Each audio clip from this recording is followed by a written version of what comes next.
नमस्कार मंडळी, नवीन एका इंटरेस्टिंग व्हिडिओमध्ये सर्वांचं मनापासून स्वागत आहे। मित्रांनो, 1 जूनपासून विविध नियमांमध्ये बदल होणार आहे।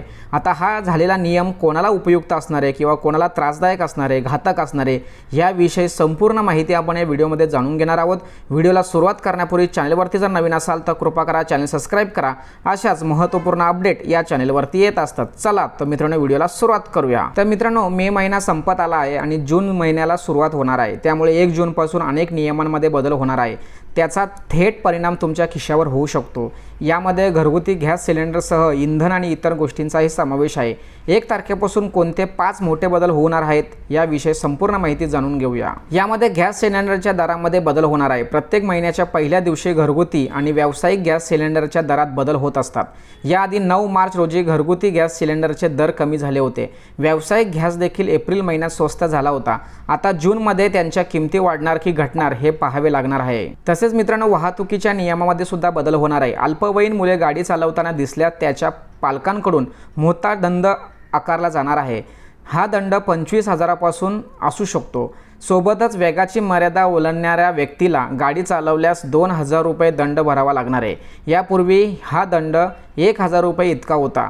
तसेच लायसन नसताना गाडी चालवल्यास 500 रुपयाचा दंड भरावा लागणार आहे। आणि यानंतरचा बदल असा असणार आहे की ड्रायव्हिंग लायसन टेस्टच्या नियमामध्ये बदल झालेला आहे। सरकारने ड्रायव्हिंग लायसन काढताना नियमात बदल केला असून आता सरकारी प्रादेशिक परिवहन कार्यालय म्हणजेच RTO ऑफिसमध्ये ड्रायव्हिंग टेस्टसाठी जायची गरज नाही। त्याऐवजी आता खाजगी संस्थांना टेस्ट घेण्याची आणि प्रमाणपत्र देण्यास अधिकृत करण्यात आलेले आहे।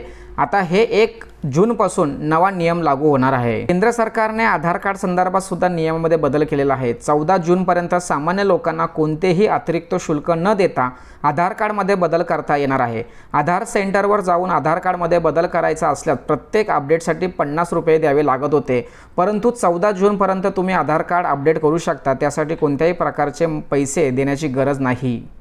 आणि यानंतरचा बदल अल्प बचत योजनेसंदर्भात व्याजदरामध्ये सुद्धा बदल झालेला आहे। PPF किंवा KVP किंवा सुकन्या समृद्धीसारख्या छोट्या बचत योजनेमध्ये व्याजदर 3 महिन्यामध्ये बदलत असतो। अनेकदा जुने व्याजदर कायम ठेवले जातात, परंतु त्यामुळे आता 30 जूनला नव्या दराबाबत सरकारचा नियमाकडे मोठं लक्ष देणार आहे। त्यामुळे या अल्प बचत योजनांमध्ये सुद्धा बदल केला जाणार आहे।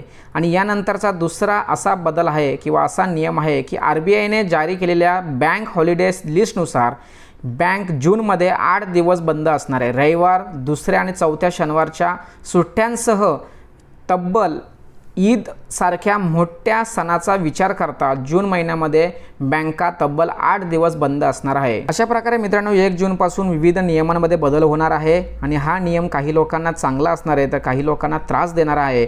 म्हणून मित्रांनो, ही व्हिडिओ संपूर्ण महाराष्ट्रामध्ये प्रत्येक व्यक्तीला माहीत असावी।